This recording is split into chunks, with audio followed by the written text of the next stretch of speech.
started my business 7 years ago. My husband and I got transferred for his job a couple of times, and so I had to switch schools. And I had always loved photography, but because I had to take some electives, I decided to add that in and add some business classes in. And then I really started liking how I made clients feel and how showing them a different side of themselves. So, Awesome. yeah. Incredible. Now, we were just talking about ideal clients, right? How would you describe your ideal client? My ideal client is typically families and brides. Those are actually my two favorites, would be families and weddings. Families probably are my main focus. Mm-hmm. I love working with the families who have young ones, the toddlers, and they call me and they say, "Oh, well, I cannot get a picture of my kids. They won't sit still." And I'm like, "Bring them to me." I have a 2 and a 5-year-old myself. Oh, so you know. I know. The trick is letting them think they're in control. Heather, do you have a studio, or do you go to the client's office or home? How does that work? So I am completely on location. However, because I am on the chamber for Morrisville, and I've got several businesses that I partner with, if I needed to do something indoor, I have lots of local businesses that I can work with. Right. So I noticed you looked at my studio photo and you said, you look a little bit different than that studio photo. So I think I might need to get you to redo the new, thinner, more handsome-looking Joe for my studio photo, because I don't think Skippy's going to pay for a new photo. I think I'm going to have to do it. I'll take a picture of you. no I want selfies. professional.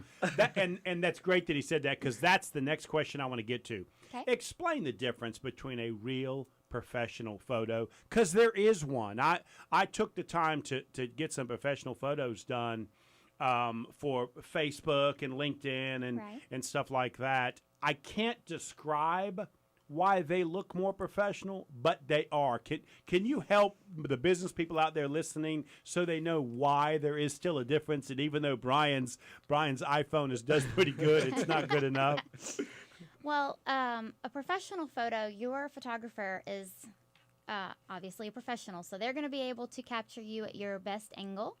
The pictures are going to be crisp and clear, and you're going to look your absolute best, which is important for your clients to see, because if they see that you take value in yourself, then they're going to know that you take value in your work, and you're going to take value in them. So, when you hold a cell phone up to you, you've got your arms, and it's not usually the most flattering angle, and you usually make your cheeks look a little wider. And so Skippy's been making me look chunky the whole time. Possibly. I do my best. Well, I swear the last time somebody took my photo, they whitened my teeth up and It took a lot of work. Fixed some of the hair that was going on. So there's some other stuff that's going on there. Oh, yes. The magic of Photoshop. You can do lots of things. Let's talk about the business of photography, because I started a couple of magazines, and photos are a big piece of that. Right. And it seems like the expense for or what somebody's willing to pay for a good photo has changed because of the cell phones now that can really take a wonderful photo, maybe not professional looking, but still the clarity is remarkable, right? Right. Talk about that, sort of the finances of your business, because it's changed dramatically. So part of that is the experience, which to answer your question you were talking about earlier, what makes me different than the other photographers that someone could hire is I don't just take their pictures. I create an entire experience, and I capture all of their moments during that experience. So when they leave the photo session, not only did they get their picture taken, but they had fun. And it's something, that they will be able to remember when they look back at those photos. And I hate to interrupt you, but that makes a tremendous difference it shows through in the picture. David, this is local biz now. Oh, We interrupt all the that's time. True. That's true. You don't have to apologize, man. That's just what we do. But those kind of things absolutely show through in the finished product. Right. Especially with the children, if it was a good experience or not. Well, and part of it is getting the moms to relax. Because all the time when I work with families, they've got these little children, and the moms are uptight because they're worried their kid's not going to sit still.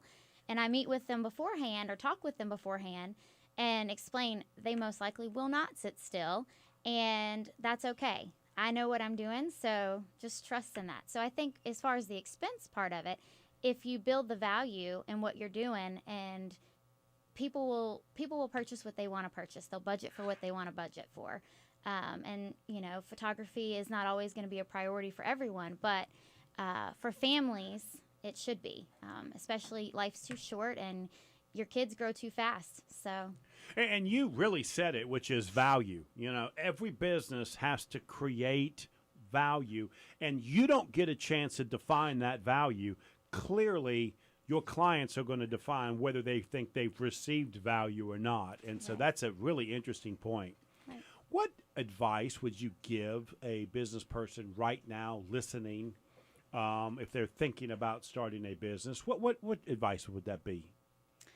I would probably say to know that they will probably spend the first few years living a way most people want to get to a point where they will live the way they want to. But it's going to take a lot of hard work.